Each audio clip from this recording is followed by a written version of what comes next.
vision. You gotta meet with the city, make sure what you want to do matches what the city's gonna accept you to do. It is what it is. Yeah, you know I got something to say about it. Depression, like immense depression. To where I was, using drugs. It was really bad. So I got to the point where I tried to commit suicide. Wow. Sometimes in our positions in life, as we rise above, sometimes we have to start at the bottom to understand how certain mechanics work, right? My working out. Yeah. Okay, it's to be the best man I can be for my wife, for my daughter. To manage every season. You can't even be friends because all this and because you framed my window wrong, dog. Let's rock out. Yeah, you know what I'm saying? Then we get home like, hey babe, sit down real quick. And let me talk to you.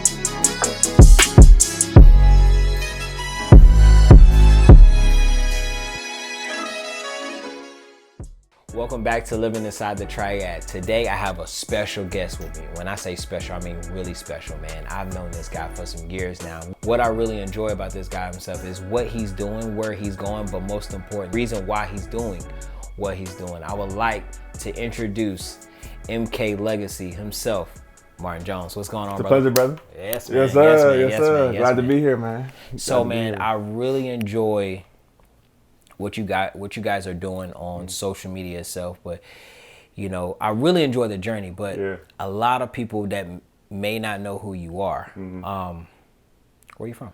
Yeah, man. So let's talk about it. So I'm from Cincinnati, Ohio. Okay. You know, I don't know if a lot of people know, but that's the Buckeye State. Yeah. You know what I'm saying? So go Buckeyes. You know what I'm saying? For sure. So we're in Charlotte, right? Yep. And you came from Cincinnati. You went to college at A&T. Yep. I get proud, baby.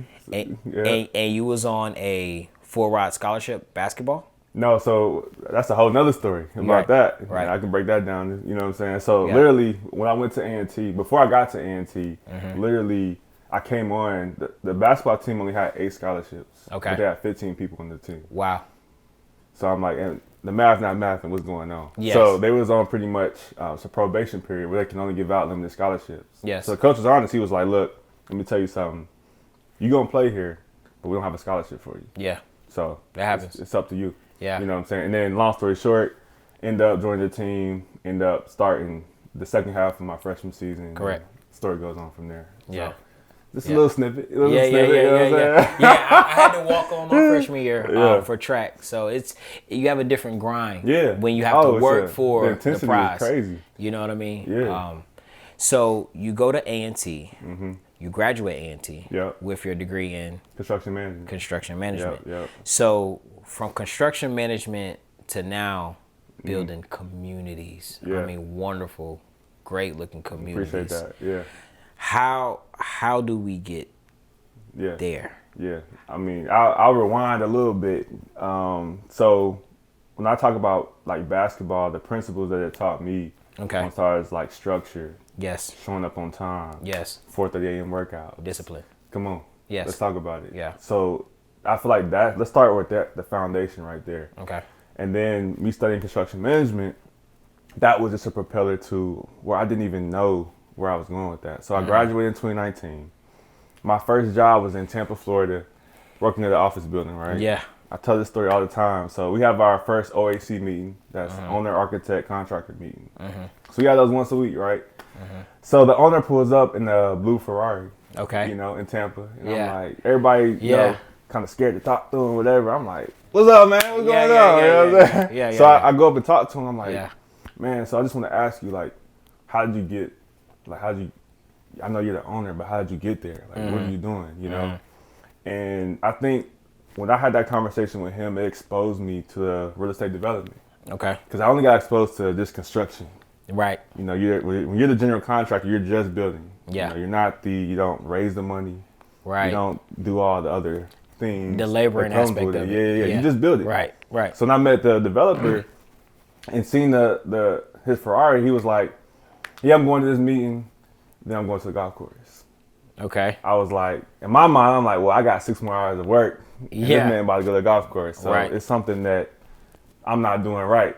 Yes, you know what I'm saying? Yeah, I got So like, long story short, that kind of exposed me to the whole philosophy of like what real estate development is. Like how you own the project, how you raise money, how you bring the architect in, you bring the GC in, you bring the civil engineer in.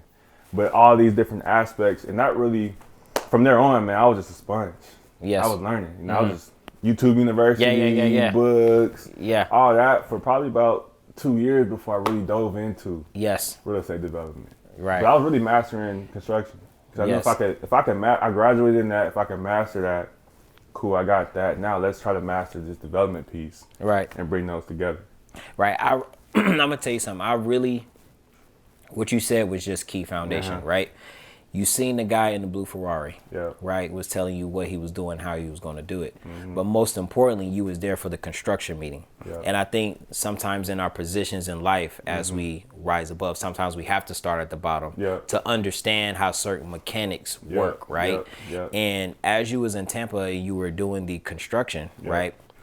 Coming from North Carolina. First, how was that transition from North Carolina to Tampa?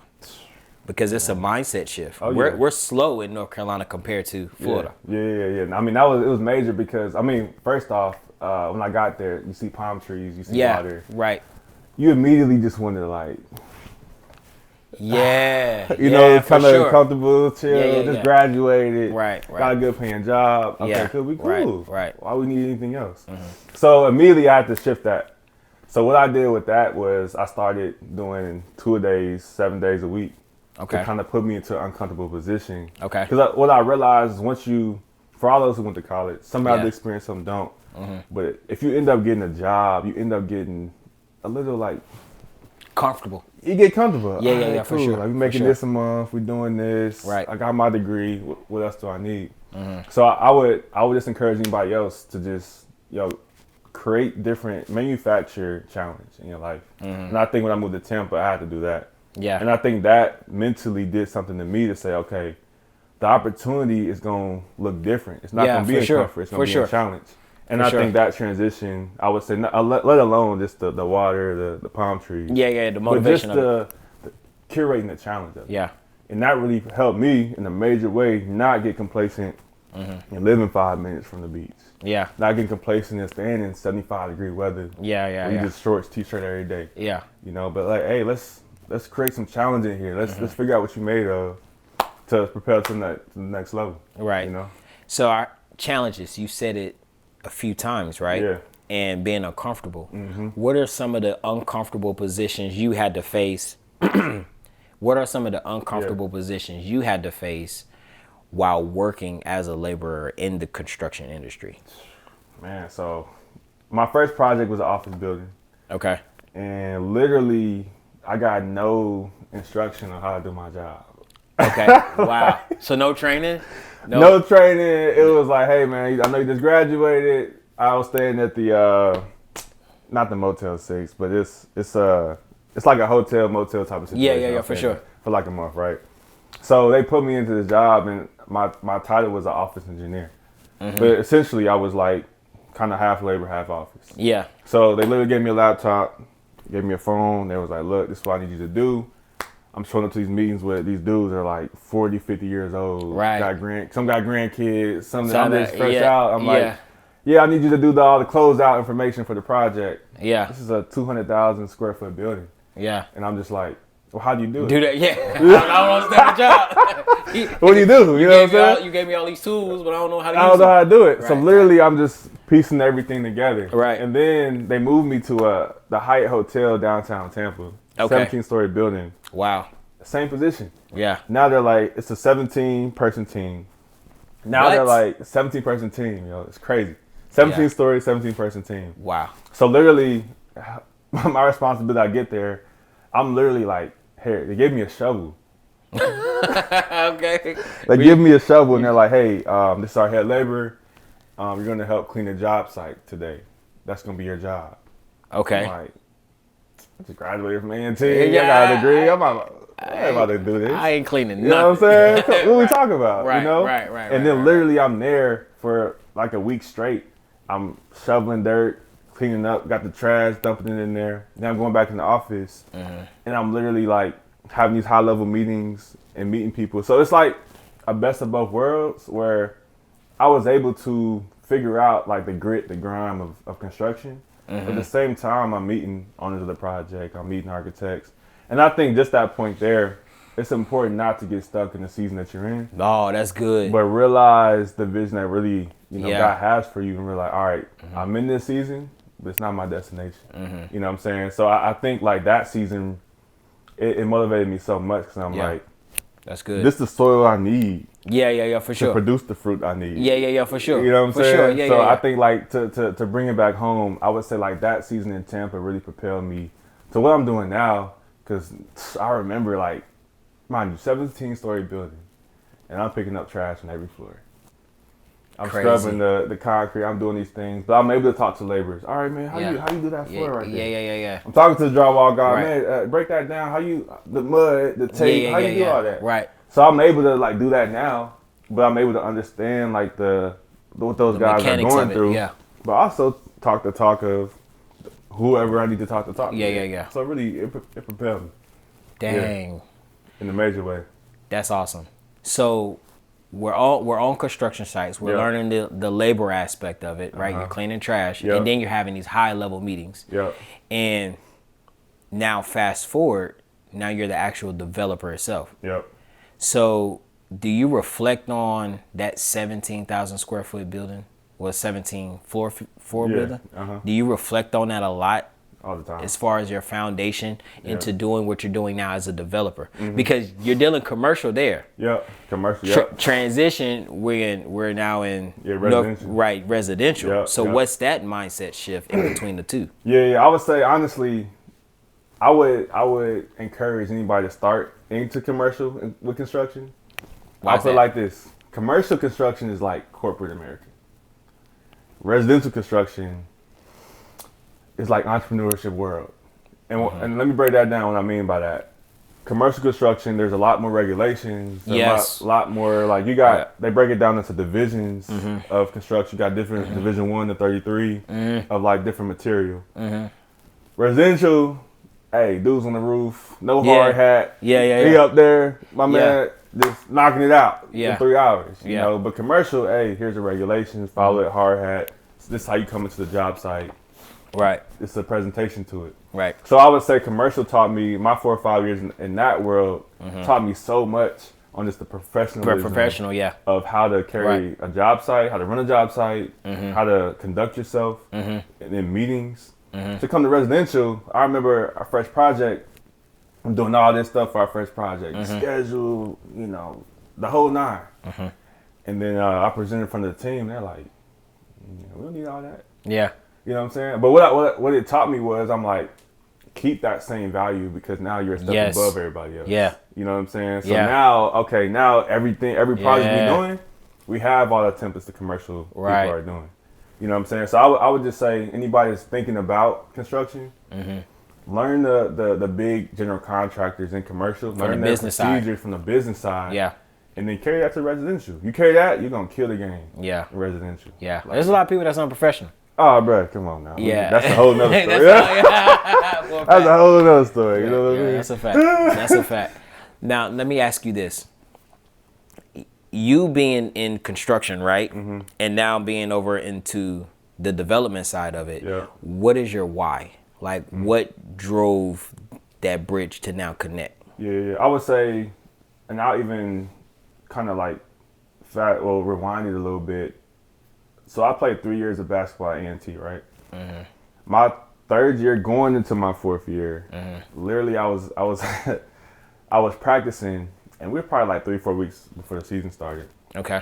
My coach called me to his office, and he was like, "Man, Jones, it's kind of like soft talk. How you doing? Day going? But you know something up." Yeah. So long story short, he's like, "Man, you're on sorry to say this, but you're on NCAA probation." Because you're short 2 credits. Okay. And I'm like, I got a 3.3. You know what I'm saying? Yeah. You're not stressing. I'm like, what's going on? You're just short on some credits. You know what I'm saying? And he's like, yeah, you won't be able to play this season.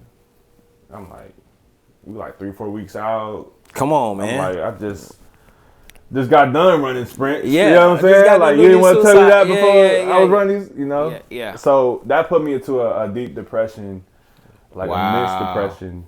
To where I was, man, using drugs. It was really bad. So I got to a point where I tried to commit suicide. Wow. And in that season, I was like, man, I'm gonna either end up 2 places: the hospital or 6 feet under. Okay. And then literally that was a turning point in my life. For one, I'm a believer in Jesus Christ. That I gave my life to Christ, and then I would say that became the foundation for my why. Okay. You know, and then I met my wife. Yes. And then we got married. Yes. And then we had a kid. Yeah. So beautiful. it was like the whys kept stacking. Like they just kept stacking. And I would say like I started with that. So I start with, you know, my foundation and my belief in Christ. And I started with my wife and I started with my daughter. And I would say my intensity now is, okay, what am I leaving for her? You know, what am I leaving for her kids? Okay, what am I doing? And I think the legacy behind it. You simply said it. And I think that starting at that point where I'm on my dorm floor, I think that was my foundation for my why in that season. Okay. And where I am now just really propelled and kept stacking my whys on why am I waking up at 4 a.m. to be in my word and my devotion? Why am I waking up on top of that, why am I working out? Yeah. Okay, it's to be the best man I can be for my wife, for my daughter. To manage every season. Yeah. And then now, okay, we get into the business things of like showing up to projects, showing up for your team, doing all these things. But it starts with, okay, be the best version of you today, and then go from there. Yeah, so, that's beautiful. Yeah. And I think often you don't realize how important that why is. Oh yeah. But let's take another step back. Yeah. I think when things in our life happen, right, challenging moments, we don't consider those to be our why. Not at all. You know what I'm saying? It don't make sense until later on, right? Yeah. It don't make sense till later on. And some situations have, for me at least, have happened. They were very similar. Yeah. But I think my why has always, it's more than just what I do. Yep. Everything that I do is big, way bigger 100%. than what exactly I do, right? And then me and you had had conversations off camera about all the how big of a resource you really are and how many doors you can actually open just by having the foundation of knowledge that you have. Yeah, 100%. And I'm gonna tell you one thing that I've always admired about you is since when we connected through Kennedy, right? I remember what was it called? Was it a network? Yeah, it was the network, you guys. The Pledge? Yeah, man. Oh, yeah, the Pledge. You know what? I'm going to tell you something, man. I personally enjoyed seeing your level of leadership, right? Your level of leadership of how disciplined you are in structuring the meetings, giving the proper information, holding everybody accountable to a standard. Yeah. You mean just waking up early in the morning to have certain conversations with certain people, and we really have that foundation to just diving in, right? But everybody has a voice, right? Everybody has an opportunity to talk, right? That's that part of it, and then that bled over into the men's group, getting them 5 a.m. calls, right? If we can make it, if we can't make 5 a.m. Some people in their sleep, some people talking, right? You know what I'm saying? But I remember. We had one of the 5 a.m. calls, and I remember just chatting with the guys. And I remember I actually physically bought my first Bible based off of that 5 a.m. phone calls that we were having and doing those Bible studies, right? Go. And I still have it. I carry that with me. Let's go. I mean, it's in my car. Yeah. Everywhere I go, that Bible goes, right? Let's go. But it's like, wow, like you don't realize how strong somebody's leadership skills are and how they bleed over into other areas. So I never have once ever doubted that you would lack in like entrepreneurship. You always like, you could see somebody and you could see like the bright future for them. You know what I mean? Yeah, for sure. And I remember I was in real estate then, right? And then I remember when you was trying to get into it. I remember shouting you, like going to projects, everything. And so we like talking and connect. But I've always seen something like, that guy. He gonna kill it. Yeah. He gonna kill it. Wherever he goes, he's gonna kill it, right? And I remember having conversations when you then get to Charlotte, right? And you're wanting to do this, and I seen you like networking and being in these buildings, and I'm still sitting back as a fan. Like, likewise, bro. And you know what I mean? And I'm still, as a fan, like, still like, likewise, yo, my man's is still killing it. And just being a part of, just being able to sit back and watch the group, the legacy, not the legacy group, but the legacy group. Yeah. Just sit back watching the legacy group and just seeing the conversation that you guys are having and seeing how you're holding everybody accountable. Do I always make it to the meetings? I don't. But if the recording is there, I'm going to listen to it. You know what I mean? And I even connected with some people through that group on the side to talk about some real estate things if they have some deals, you know, because I have a network of people that's looking for properties. And just try to make ends meet and try to be a resource to everybody. So, but, man, your leadership skills, like, they're top tier, man. And I really enjoy watching that and seeing that and even being a part of it in some aspect. And so bleeding over into your development side where I'm sitting back and like, yo, this guy about to build 20 lots. Like, what? And doing it at a young age. Right? But the pressure, right? The pressure of the age, right? Because now you probably have guys that you're dealing with that's probably twice your age. Right, so you have that part of it. Then you have the business part of it. So networking with people that's in higher places that's now talking about money, right? So now you have to handle the finances. And now you have to hold everybody else accountable to make sure that things get done on time. Because this project is probably going to sell before it's done, but making sure that you meet the demand, so therefore everybody can make the chicken. You know what I mean? So that's what they worry about. Right, you know? And that's from a single house aspect. But then think about it from 20 lots, 40 lots, 100 lots. Like, how much of a legacy that right there alone is. That's major. No, I appreciate it, bro. That's major. I appreciate it, man. And I'll say, like, to the point, I'll touch on leadership, right?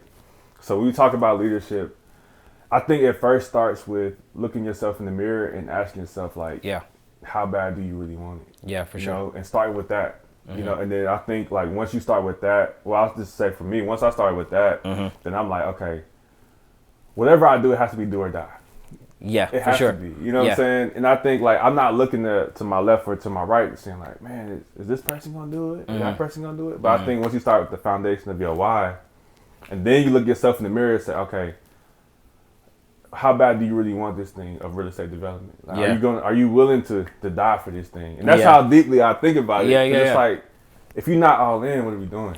Right. You're wasting your time. You're wasting your time. Or you're just doing it to say you did. Yeah, you know what I'm saying? Because if you get into the game with the real people, the real sharks who's doing this, they will eat you up because they can tell, like, you don't really want it enough. They can tell you don't know your numbers. They can tell, okay, I'm going to run laps around this dude. He's showing up late. He's not leading this team right. He's not doing these things. Right. So when we talk about leadership, like, just starting with yourself first. I'm like, holding yourself to the highest standard possible. Right, correct. And knowing, like, okay, if I'm holding myself up here. And I know people going to probably be down here, or I got to motivate them. Then now, okay, all I'm doing is just leading by example. And whoever want to come along the journey. Let's rock. You know what? You know what scares me sometimes? Talk about it. When I sit back and I think, okay, I'm actually responsible for this person, whether they have food on their table. That's real. Whether they can pay their bills, whether, like, some part of, like, aspect or capacity that they're serving me, I have a justice to serve them.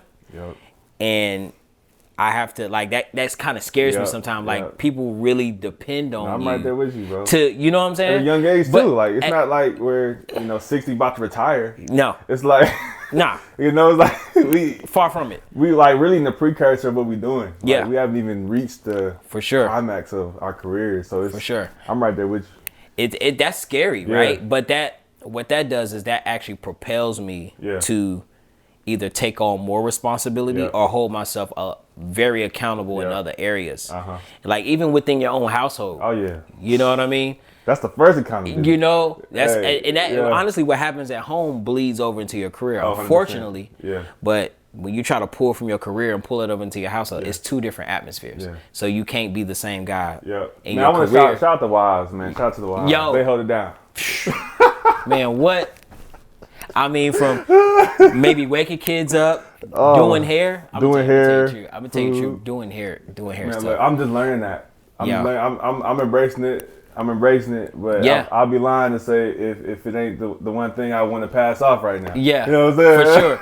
If I'll jump in there. But if my wife say I'm gonna do her hair, listen, I'm dropping the brush, the booze. I'm dropping. Yeah, all right. I'm gonna go do something else. Yeah. You handle that. I'm gonna go create the car. You know what I'm saying? About the car, make sure the snow ain't on there or whatever it is. Yeah. But I definitely believe that having a great counterpart at home, 100%, to make a home, an actual home, will allow you to transpire. That transpires over into your leadership in other areas, and it forces you to be great. 100%. You don't take from me. On that front, like, my wife does so much that people, I'm sure you can say the same thing. Oh, yeah. People just don't factor into a decision. Yeah. Like, when they hit, hey, Khalil, man, I got these homes I want you to sell. Like, they don't factor in. Like, you're taking that decision, and you're going to your wife saying, hey, look, I know we adding on this opportunity, money could be looking good, but, hey, I know, daughter, she got this practice here. I got to pick up school here. All that. Like, how do we make that work? Yeah. And I think, like, that's the part that when it comes to no or yes, people not really factoring in. Like, hey, you gave me this great opportunity, which thank you. Yeah. But now I gotta take this opportunity and take it home. And I gotta take it home to the CEO. Yeah. I gotta get the waiver signed and all that. Yeah. You know what I'm saying? To make sure before I can prove on it. Come on now. Yeah. And that part as a man, like, all my married men, like, that's the part that I think I've been really like, hey, look, because we go get it. Hey, let's do it. Sure. You said how much? Let's do it. Let's rock out. You know what I'm saying? Then we get home, like, hey, babe, sit down real quick. Let me talk to you. Let me talk to you real quick. Turn on some Netflix. Put on a little distraction. You want some popcorn or something? Let's talk. You know, and it's that part I'm honestly learning right now. Where hey, bro, like, don't be so aggressive on trying to build a legacy that you honestly end up destroying the legacy because you're not being wise on talking to your wife and being there. So I think, like, that decision right now I'm going through where I'm like, hey, let me get back to you on this decision. Yeah. Let me talk to my wife. And then I'll get back to you. You know what I'm saying? You know, but you gotta justify certain decisions. If you already talk, cool. Let's rock. Yeah.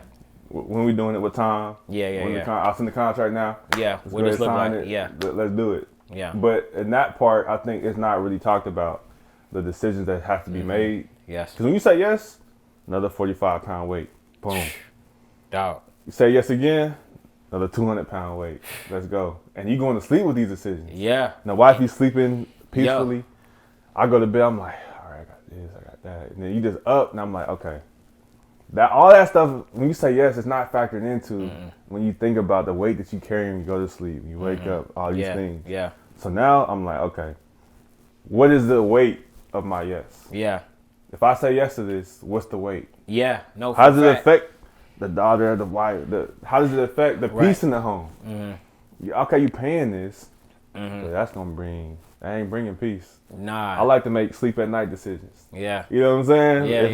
If we can make those right decisions, I can sleep at night. Everything be good. Let's rock. Yeah. You know what I'm saying? But if not, hey, I'm good. Yeah. Honestly. Hey, you know what though? I think when you get to a certain caliber where you start making, like, really, like, good money. Yep.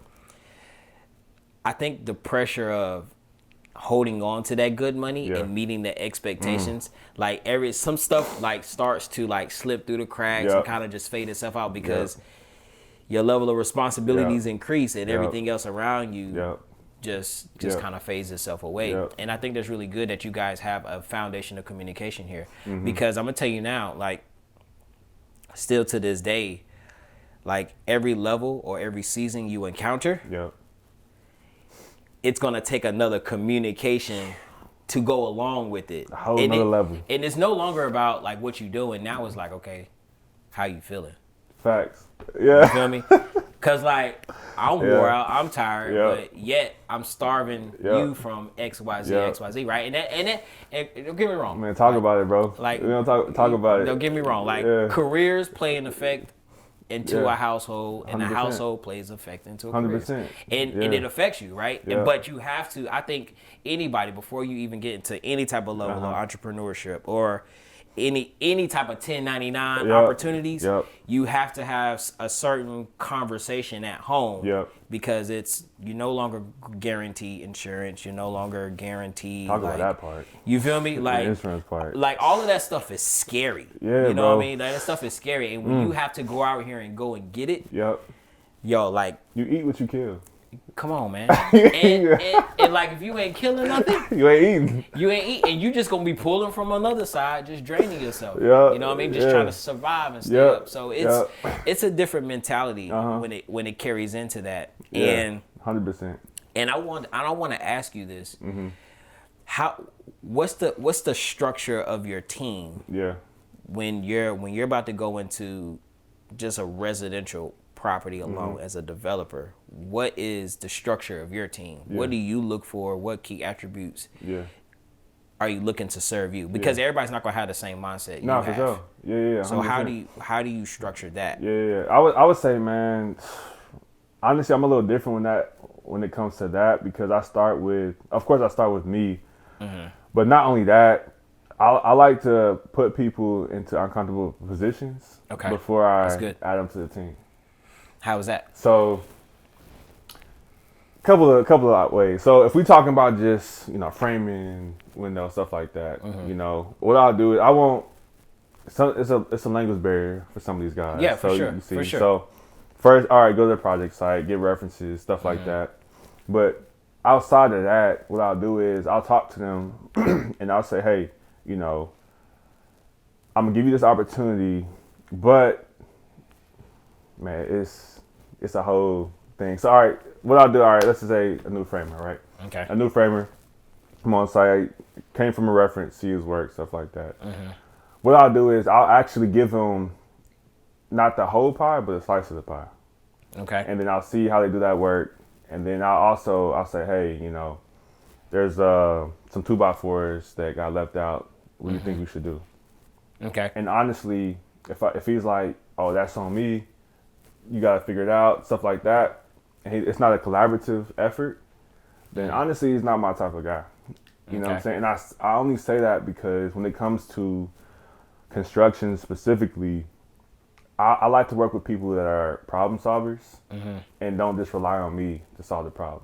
I like to work with experts. So if you're coming to me with constant problems every single day, with some things you got to. Yeah. But if it's like a small little thing, I'm relying more on you on framing than my knowledge. You know what I'm saying? I didn't go to school for learn that. How to frame. You know what I'm saying? Right. So like I like to, when we talk about general contracting, I like to work with subs and trades that come with a collaborative effort to say, hey, like our plumber, we had a problem with one of our sites, and we had to figure out where we do our sewer connection.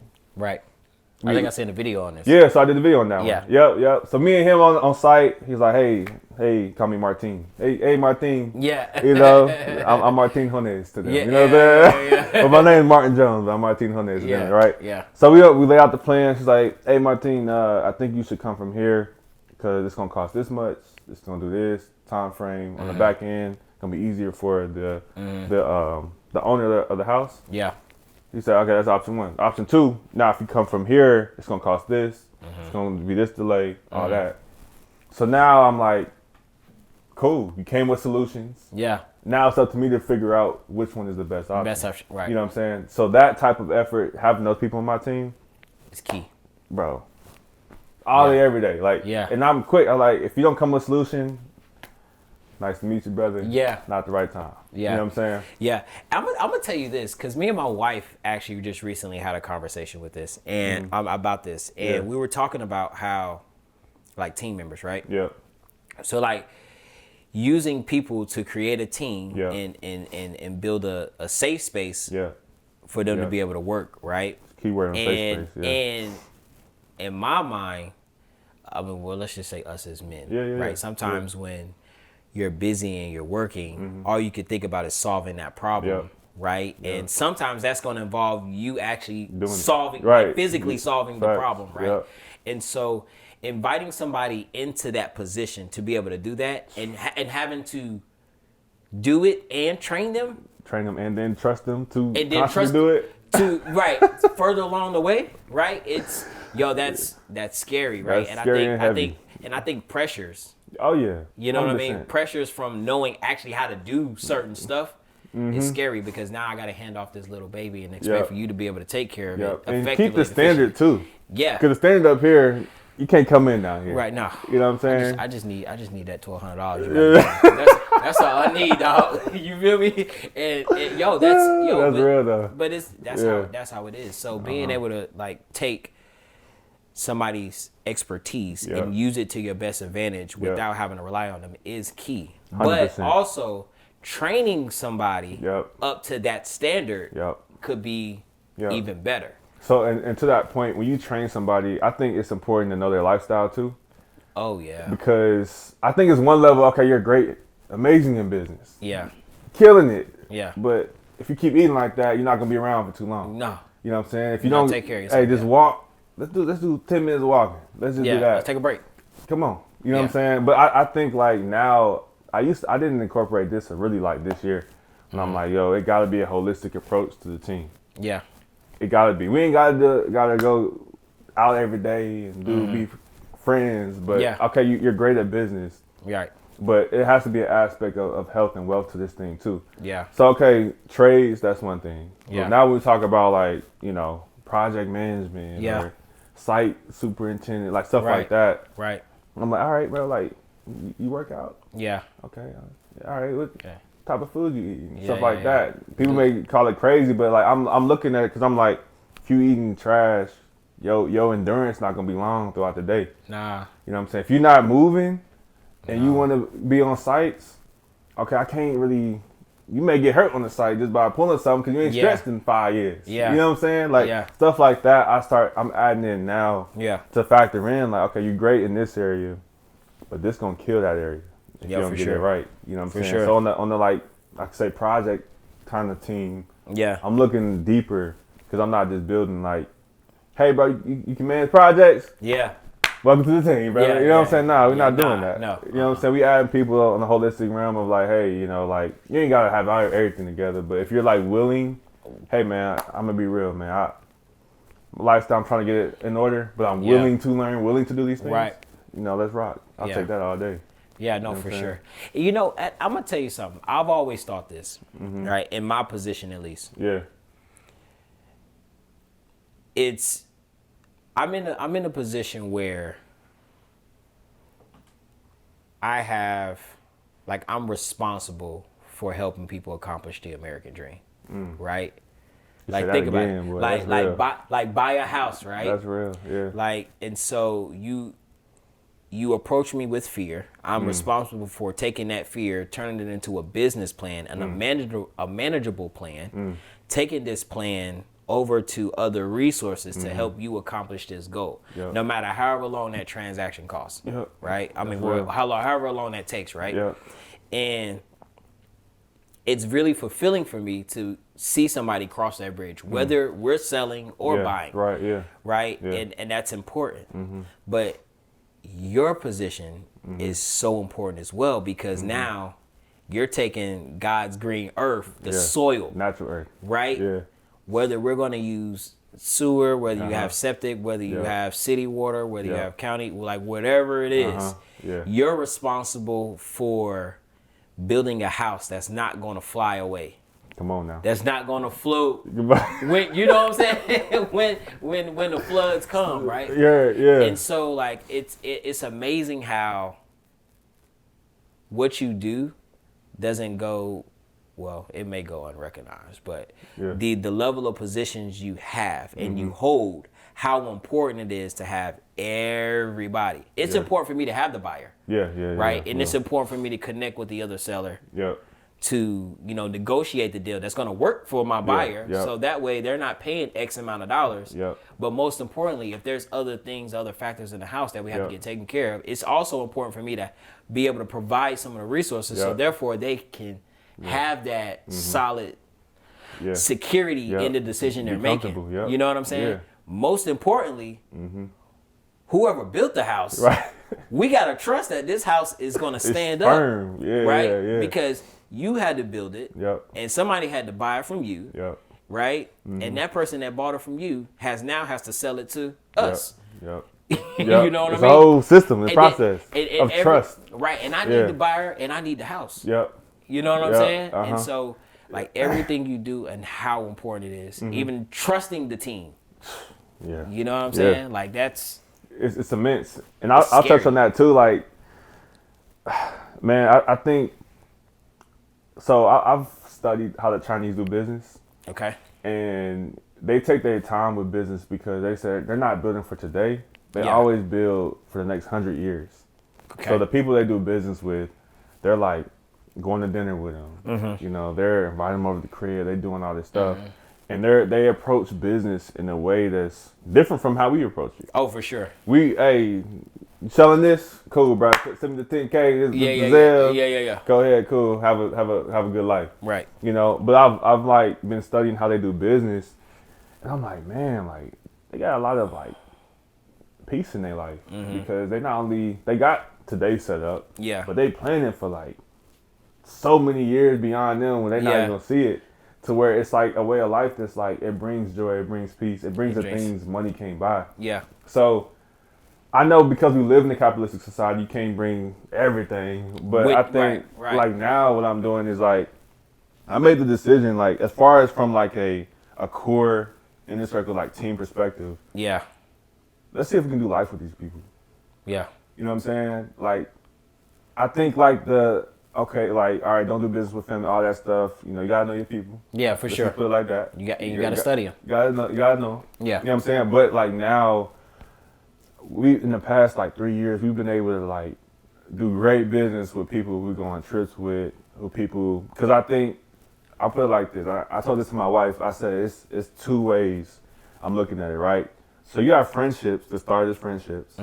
Like, hey, this is my dog, this is my brother. We go back. 5th grade, whatever. Yeah, for sure. Let's try to do business. Yeah. Great friends, work ethic terrible. Yeah. Okay, let's start from a different angle, right? Got this business opportunity. Like, hey, I got this piece of land. Let's see. I see the way you move. I see what you're building. Yeah. Let's try a JV on this. Yeah. You know what I'm saying? I see you a high level. You got integrity. I got integrity. Let's go in. Yeah. Let's try to blend. Okay, so now the foundation is like, I seen your character, got the business, okay, boom, that's the foundation. And then we grow to become friends. And this is my personal experience. I found more, I ain't gonna say peace, but I found it to work better if you go into business with somebody who has the character, has the integrity. Yes. May not really know them too often, but you've seen them from a distance, how they move, how they treat other people. And they do great business. All right, I found more opportunity in that, and then grow together. Friends. Yes. Then in my just personal experience, then hey, it's my dog my whole life, all that. Then we get into business, and it's like you can trust him. I got him. Dang, bro. My work ethic is here. They work it just it's tough, and then it's like don't want to say this because I know you so long. And it's just kind of like But somebody where it starts on the business front, it's like, hey, bro, we need to do it like this, and then you grow. I've seen more production in that way than the other way. And that's just me. But I say all that to just say, when I was now studying how the Chinese move, I'm honestly trying to bring family, joy, peace into those type of things. This is gonna be hard. Yeah, for sure. It's gonna be difficult. For sure. But let's have fun when we do it. Yeah. All right, cool. We just closed out on these projects. Let's take a trip. Take a trip. Let's enjoy something. Let's go out to eat. Let's do it. Let's have a good time together. Yeah, for sure. Yeah, it was rough. Okay, we're gonna have disagreements. We're gonna figure it out. Yeah, for sure. Okay, all that. But at the end of the day, like, let's go to Fiji. Let's go to Hawaii or something. Let's do something. Yeah, you know that's what I'm good. saying? Yeah, that's good. And I think like that's been the past 2 or 3 years. We've seen that just turn into something that's been so beautiful. Yeah. You know, in our relationships and business, and being very strategic. Yeah. Every relationship that hasn't worked, I'll be the first to say, yes, it hasn't worked. Sure. You know what I'm saying? But you learn from it, you grow from it. Yeah. Keep it moving, and it helps you on the next one. Right. You know what I'm saying? So that's good. Yeah. That's real good. And I think just to piggyback off of that, I think it's the level of expectations you have for that person that you already know. That's true. And now you're inviting them into a space where you're an expert, Yep. and you have an expectation, Yep. and they just don't meet the expectation. Yep. It's disheartening. Yep. It bleeds over into other parts. Yeah. Oh yeah. Of the For sure. relationship. Yeah. And now we can't even be friends because all this and you framed my window wrong, dog. Yep. You know what I'm saying?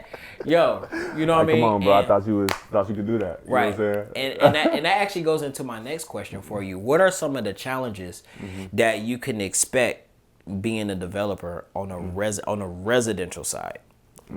Like because I don't know I've dealt with people who have money to spend. Yeah. And because we may have like some issues in the lending aspect, right? I may end up facing some pressure or some frustration from something that has absolutely nothing to do with me, right? But now taking this opportunity and having to present this to the other side, and now the other side is saying, nah, that is not going to work. We need this done at this time. So I faced that type of pressure. Like, all right, you know, like, yo, listen. All right, here's what we're gonna do. Yeah. We can do it at this time. Yeah. Chat with your side and see if this works. And if this works, okay, let's see if we could pay some extra, or we can figure out what works, because that's how deals work, right? Yep. And so dealing with that pressure can cause conflicts in other areas. Oh, for sure. What are some of the challenges that you face and conflicts that you face within just the residential side when you're developing? Yeah, I mean, on all frames, because the thing about, I'll put it into like a sports term, right? Developer is like, it's weird because you don't need a license to do it. So anybody can call themselves a developer, which I hate. You know what I'm saying? Yeah, but it is what it is. Yeah, you know what I'm I got something to say about that. But yo. You want to say it now? You want to get out? Well, I'm going to say the same thing on the realtor side. Okay. Oh, right? okay. So, because people used to look at me like, oh, you're in real estate and you do this, you're doing that, you're doing all these things. And me personally, I was like, you know what? Like, that's easy to sell. Right. Yeah. And it's not a bad thing to sell. But I personally feel more comfortable if I hold myself to a standard and just call myself a realtor. I don't know I don't need a realtor. I don't need a license to well, now I need a license to do what I do on that side. But to be able to gain a trust or to be able to take somebody who don't know me and have them to at least say that I'm a licensed realtor. No, that doesn't mean I know how to do the job. That doesn't mean I'm not going to be the best realtor for you. But that's just to say, like, okay, solidify it. I at least know my laws. What I'm supposed to do and what I'm not supposed to do. That's the thing. You know what I mean? So I needed that paper to feel to security in myself. To say, okay, hey, all right, we can at least talk, because I'm gonna tell you what you can do lawfully. Right. You know what I mean? Yeah. I'm not just willy nilly like, oh right. This is what you want to do. Show me the credentials. Well, right. I ain't got none. Yeah. You know what I'm saying? So you don't have to have your license to be. Nah, a developer you don't. So I even break that down. Like a developer, the difference between a developer and general contractor. Right? Please explain. Let's break it down, right? So I'm gonna put it into like a sports thing for all my sports people. They can understand it. Then I'll break it down to a different level. So a general contractor is like being a defensive coordinator. Okay. So you're hired to do a specific job that's built the building. Yes. Offensive coordinator, architect, running back coach. Yeah. Surveyor. So on and so on. A developer is actually like the general manager. Right. So they hire the people to actually play the position. Right. So hire the coach. Coaches to actually coach the people that play the positions. Right. So like the players are the trades. The coaches is general contractor, architect, civil engineer. The front office, GM, assistant GM is a developer. Yeah. Of the whole thing. Right. Jerry Jones. Prime example. You know what I'm saying? Yeah. Love it. You know what I'm saying? Yeah. So, all right, cool. That's the first thing. Now, other thing, a general contractor, you need a license. Yes. Got to pass the state test. I have my commercial and residential license. Beautiful. So, okay, cool. I can show that. And you got to renew it every year. Yeah. So just like. How much it cost every year for you? About, $76? That's not bad. Yeah, $76. Mine's $45. $45? $45 a year. There you go. You know what I'm saying? So you got to do that every year. Yeah. You know, so, and it comes with like education. You got to do it. You got to see education classes. You got to have 8 hours. Yeah. So, I mean, okay, cool. Now I can show it to somebody. They can look, my license number up. Yeah. Okay, it's active. Yeah. You're good. Yeah. All right, cool. That's general contractor. You built the project. Mm-hmm. Now, developer. There's like certifications to be a real estate developer. You can go to school and you can get a degree in certain things on real estate development, but there's not like a state license to say, hey, Khalil, congratulations, man, you're a developer now. Yeah. Here's your developer's license. Right. There's nothing like that. Right. So let's just start with that to say, like, you gotta know who to work with that's saying they're a developer, because you can't look them up and be like, oh yeah, developer. Yeah. They're active. Yeah. You know, you gotta really, there's nothing like that. So, yeah. But to bring it back to your original question. So when you talk about, and what was your question? Was it the team? Yeah. I'm talking about, okay. So when you talk about just being a developer, there's so many aspects of that play into a part where you're pretty much just managing the project, coming up with the vision of the project. Mm-hmm. So when we take a piece of land, you're like, okay, you're checking the zoning. Mm-hmm. You're like, okay, what's highest and best? First off, what's the vision? Because honestly, highest and best use isn't always the vision. No. You know, no, for sure. Sometimes people want to say, hey, I don't want highest and best use. I want a pond over here. Right. I want a barn dominium right there. Come on, that don't, yeah. And cool. Yeah. I don't want to 100 exit out. Yeah. House in every corner. Yeah. I don't want to do that. Right. But to kind of give you steps in that, like, okay, you have the land. Okay, what's the zoning? Mm-hmm. Or let's take a step back. Let's meet with the city. Like we're talking about off camera. Yeah. Let's meet with the city. Let's say we're in Greensboro, 10 acres. Mm-hmm. Let's talk to the planning department. Mm-hmm. You guys have I know they have like a 2040 goal in Greensboro right now. But let's talk to the planning department. Mm-hmm. Now, hey, we got the 10 acre site. You know, we're looking to do this on there. Mm-hmm. What do you guys think? Right. Is that feasible? Will it get passed? Will it? Right. Okay, yeah, that's all right. Okay, cool. Sign off on it. Yeah, cool. That's all right, cool. All right, now based on the zoning, let's just say that we want to get 50 houses on there. Mm-hmm. Okay, cool. Based on the zoning, does the zoning match to where we can get that 50 houses? Mm-hmm. Well, no, it's residential, but it's not residential multifamily. Yeah. Okay, well, right. we got to rezone. Right. Okay, right. Well, let's have another meeting with the planning department. Hey, whoever their name is, let's. How long does it take to rezone? Well, about 4 months. Okay, cool. Write that down. 4 months. Okay, cool. Now, okay, we got to rezone this site to get 50 lots. Okay, cool. Now, let's say we talk to the property owner. Say, hey, we talked to the planning department. Mm-hmm. It's going to take 4 months to rezone it. Mm-hmm. It's going to be 50 lots. Mm-hmm. Okay, now we need 12 months minimum to do this. Okay, now the way we approach it is we usually do it in partnerships. Mm-hmm. So we partner with the owner. We tell them if they agree with all that, form an LLC, and we say, okay, cool. Like, let's now go about this process and we do all the due diligence. Mm-hmm. But I know I kind of went around your question, but I'm just breaking it down. No, for sure. To just understand, like, when you're a developer, you have to bring the vision. Mm-hmm. It's like you bring breath to barren land. Like, yeah, for sure. You know what I'm saying? You got to bring the vision. You got to meet with the city. Make sure what you want to do matches what the city's going to accept you to do. Mm-hmm. You can't just come in there and say, hey, this is what I want. 1,000 lots. Yeah. Let's rock out. Let's stack them in here. Let's do it. Now you can't do that. City like, nah, dog.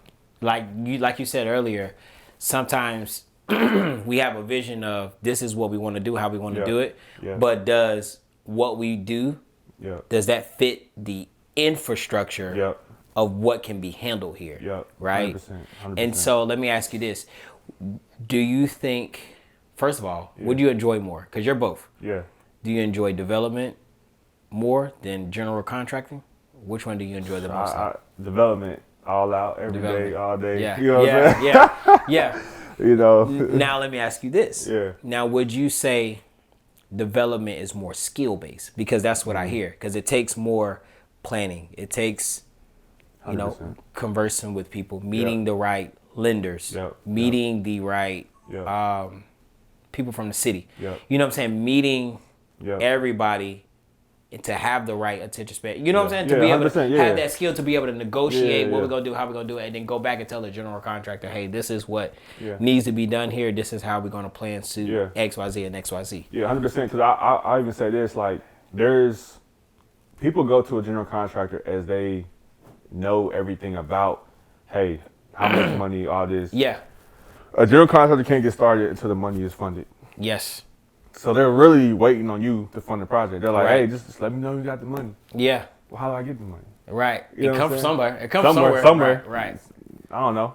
Just let me know. Right. You know what I'm saying? So being well, I'll say they both take skill, but I'll say being a developer is extremely like skillful, knowledge based. You constantly are learning about codes. You're constantly learning about who's in office. Yeah. You have to have a high level view of wherever you're building at. Of who's the governor. Yeah. Who's in the planning board. Yeah. Who's on all the of board. That. You gotta talk to them like, Yeah. hey, you know, this is my name. This is what we do. Yeah. So you have to have a wide scope of what you're doing, not just the building portion. Yeah. And I love it just because I'm a relationship type of person, so I love like going in there, talking to them. Oh, this is so. Oh, yeah. You know, relating to them, stuff like that. Yeah. And then just the general contractor piece, and somebody love it, but it's constant. I mean, on either side, you're putting out fires, but on the GC side, it's more like labor intensive, more. Yeah. Okay, you got framing done. Okay, this is next. On development, it's more like, I'll put it like this. You're a track guy. So, GC and general contracting is 40-yard dash. I'll say development is long distance. Right. So development, you gotta have patience. Stuff gonna take way longer. Yeah. You know, we gotta raise $5 million. Okay, well, let's start a fund. Yeah. How long that gonna take? Well, that's gonna take about 6 months. And to piggyback off of this, you have to be able to speak the language to convince these people how I'm gonna take your money, hard-earned money, put it to use, but then have to speak the same language to the general contractor to make sure that project is getting done effectively and efficiently. So you're playing multiple. Both sides. I'm glad you picked that up. Like language, you gotta be, what they call it,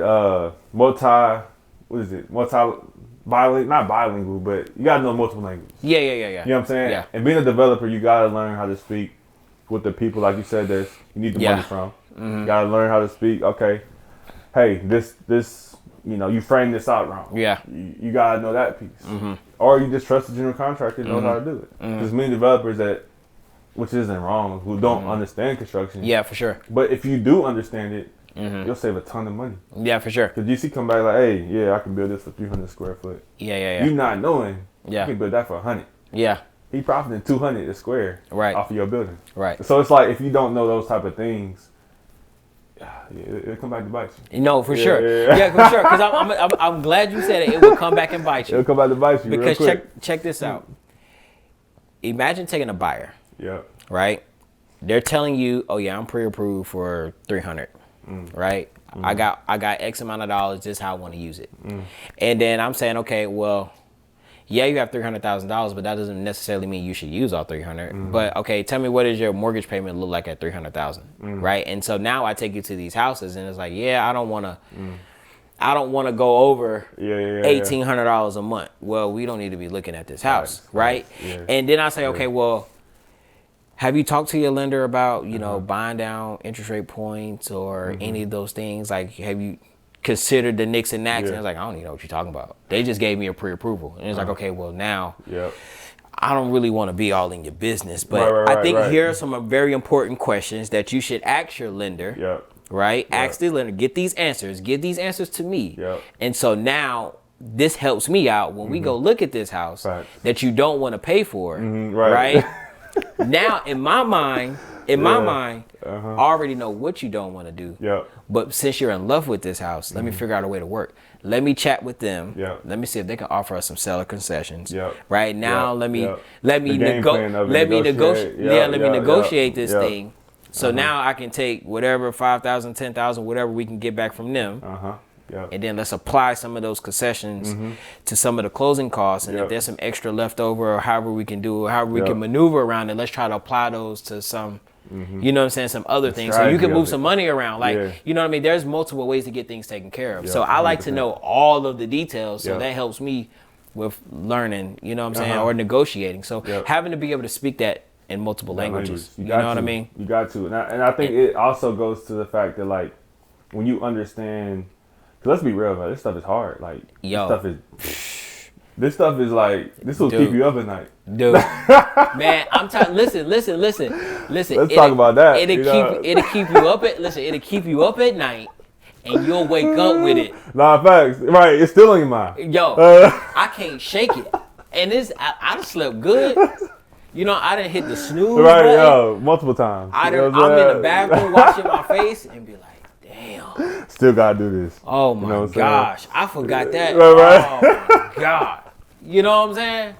And you still carry it on. Yeah. And, you know, that plays an effect in, you know, how well do you take care of yourself. I'm going to just tell you now, my memory bank is full, right? And I said it earlier. Fully loaded.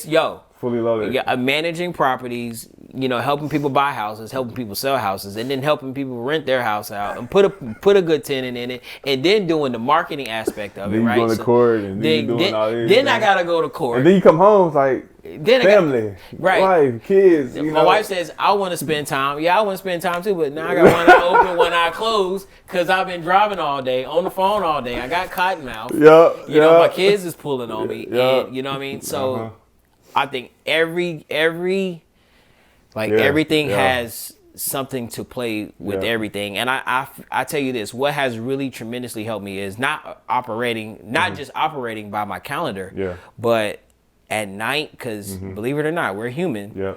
Some things still creep back in mind, right? Even when you're in your moment of just chilling or relaxing, or even you watch a movie, somebody say something. Now your mind, oh dang, you know what I mean? So what I do, I write it down. So like at night, you writing that down in a notebook, or are you doing your phone, or? I try my best to stay away from my phone because here's what happens with my phone. If I click on it, and now I see something. Oh yeah, I'm the same way. Yeah. I might respond to this. I might then go look up this. Then I might chat GPT this. And then now I gotta go watch a YouTube video on this. And then now I gotta check my email. Oh, now I have to respond to this. You know what I mean? Oh, why are we not closing? What's going on? You know what I'm saying? So then another 3 hours, and you like, and I'm like, dang. I just wanted to write down who I need to call tomorrow. Now I forgot who I need to call. So I try my best. I thought I was the only one, bro. No. Everywhere I go, I got a notepad. Nice. I have a notepad, a pen. Nice. Everywhere I go, I have one on my desk. I have one in my car. I have one at home. I keep it in my book bag. I keep it beside the cameras. I keep it with my phone. Like everything, I have to write down. So like when you write it down, where do you put that? Do you put it like in your phone, or do you just keep it there? No, I keep it on that notepad. Okay. I keep it on that notepad. Like me, I have my calendar and I have my notepad. Okay. And I'll look at, here's who I need to call. Here's the X, Y, D. Here's what I need to do. X, Y, Z, X, Y, Z, X, Y, Z, right? So I'm able to cross it off and know. So like for an example, if I had a reminder to call somebody, I'm going to call somebody, and then they're going to maybe we're going to come up with a date or something's going to happen, or when we're going to plan something out, or you know, when they may be bringing a referral to me, X, Y, Z, right? So then I'll put that into my system. Then my system will put it on my calendar for me. So I no longer have to, you know what I'm saying? It's out your brain. Yeah, it's out my brain. Man. So all I need is that reminder to go ahead and call that person based on this, and it gives me notice in advance. That's the difference. So like a lot of people will put stuff in their calendar, but then they don't look at their calendar because they didn't get a reminder to look at their calendar. So everything I put in my calendar, I have a reminder for it because I have to remember to look at it sometimes. You know what I'm saying? Like I'll tell you the truth. There's things I put on a notepad. Oh yeah, call XYZ about XYZ. Send a follow-up email, and next thing you know, now I go do it. But dang, I forgot to check my email. They had already took care of it. I just wrote it down on my notepad. So now I just hey, oh yeah, I already sent the email on it. Oh, okay, got you. Okay, and now what I started to pick up on is okay, that's how people are doing it. So now. Now I start to see, like, when I be calling people and oh yeah, I sent the email on this, I just want to follow up on it. Oh yeah, I got you. I got it taken care of. XYZ. So it just works, right? But I try my best to stay away from putting stuff in my phone because my phone is such a distraction. Man, I gotta try that. It's such I a distraction. You, bro. It's one thing. Oh, these 10 messages. I'm like, I can't go to sleep now. I gotta respond to it. Because if I don't respond to it, I don't know how we're gonna move in a moment. No, for real. Like, and I tell you this too, which has really helped me out. Yeah. Everybody has a priority, right? Yeah. Don't get me wrong. All my clients, they are high priority to me. Put that out there. Yeah. Okay. Let's go and talk about it. They're high priority. Yeah. But I rate them on how much of a priority they are. So like if we're looking for a house, we're actively looking for a house. Okay, I can muster that out throughout the day.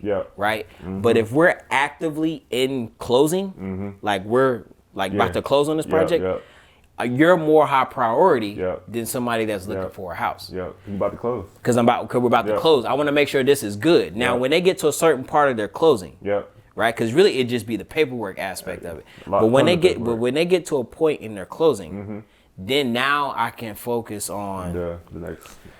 Somebody else, and it'll be like, okay, let's line these ducks up. Let's get some stuff going, right? But I still have to keep that this person is still a priority now. But we just reached a certain point where now we just in cruise control. Now, are you putting that in?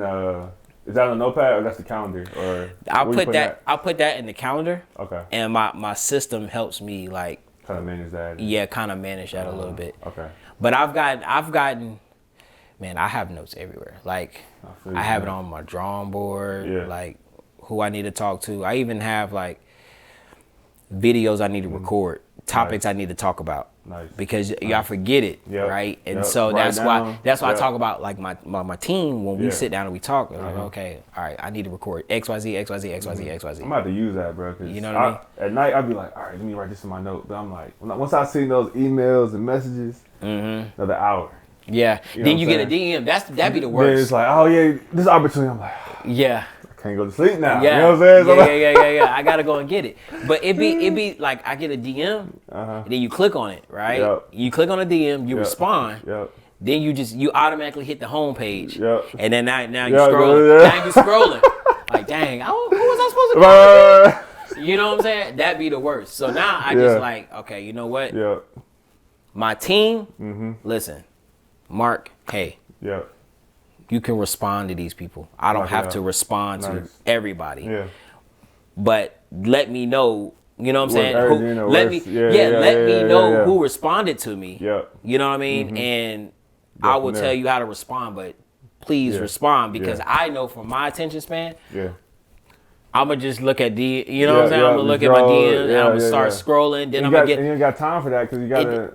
Go to the next thing. It's like that, and then what I see on social media sometimes be a motivating factor for me. To be like, oh, I gotta do that. I gotta do that. You know what I'm saying? I gotta try this now. You know what I'm saying? So then, like, okay, let me go back to the calendar. Write that down. When do I even have time to even do this? Don't have time. I don't. Stack meetings, everything. Now, let me write it down on the drawing board. We're going to get to that, but I'm going to just write it down. Maybe next year, but we're going to get to it. Yeah. And so that'd be my biggest thing. Is I'm about to try that out, man, because that's something I've been struggling with. Like, I cut my phone on silent.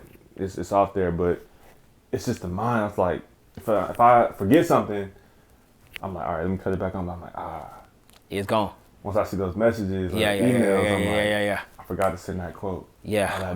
Man. That's due tomorrow. This is. Oh yeah. Hey babe, I'm gonna go downstairs. I got some. Yeah. I'll be back a little later. 3 hours later, it's like, you got dead 1 a.m. So I'm like, I'm gonna try that out. Yeah. That's important, man. And I think, like, again, it goes with teams. Yeah. I'm gonna be honest with you, man. If I had somebody to drive for me, that'll be cool. Bro, you know what? If I had a driver, that'd be cool. Having a chef, having a cleaner, a driver, like, I thought all that was just bougie growing up. Nah. But now, dude, efficiency. You don't have time. Your brain, we gotta wash clothes. like bro, what? Bro. Yo, that's a whole 48-hour task. And then fold them. I'm gonna be transparent on here. Like when I take them clothes out the dryer, we got a little spare room. I throw them back. Dog, I was talking to my wife about that this morning. I throw them bad boys on there. Well, I need some socks, some underwear, and things. This fool broke it. I promise you, we talked about that this morning. I was like, yo, babe, I'm sick of going in there and looking at this bed like this. I said, because it creates chaos. Because it looks chaotic. It does, yeah. So now you react chaotic. Yep. I was like, yo, we have to, like, we're getting bigger dressers. Yep. Like, the girls girls getting upgrades, new beds, let's go ahead and do it now. Yeah. Let's not. And let's find a way to like put this stuff up. Yep. You know what I mean? Yep. Cause I'm right there with you, cause we literally like, all right, pulling. You know what I'm saying? To get in there, I'm like, dang, like that was just clear. Yeah. Mentally, and then even dishes, like, man, look, we do them, but I mean, it's like, man, I got these 5 important tasks to do, but you got dishes in there, and it's driving me crazy. Yeah. Thank God for a dishwasher. So to your point. It's necessities. Yo, a driver, a chef, a maid. Oh, but we gotta cook and nothing's done. Dude. We do this all the time. We go grocery shopping on the weekends. Mm-hmm. Monday hit, nothing's cooked. Nothing's cooked. Nothing. Chicken breast frozen. Yep. You gotta unthaw that. Yep. We eating out tonight. Yep, that's it. Order it. Family dinner. Let's do it. Tonight, let's get it. Yep. But what budget that coming out of?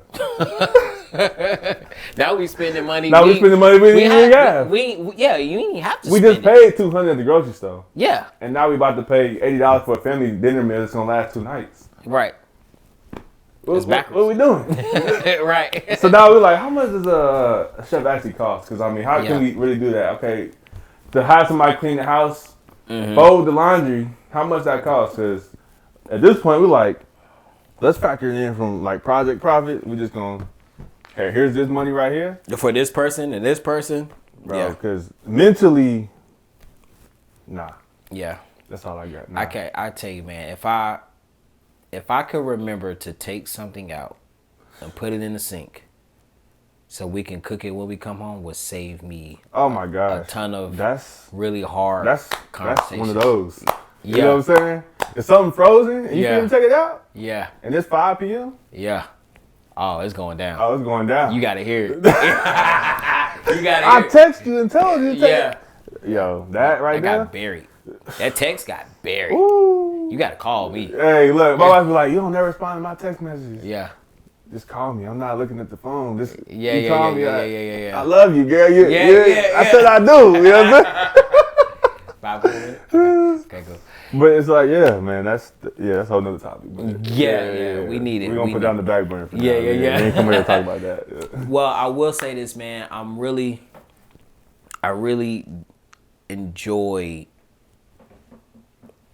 everything that you're doing and how you're doing it and how you're handling it.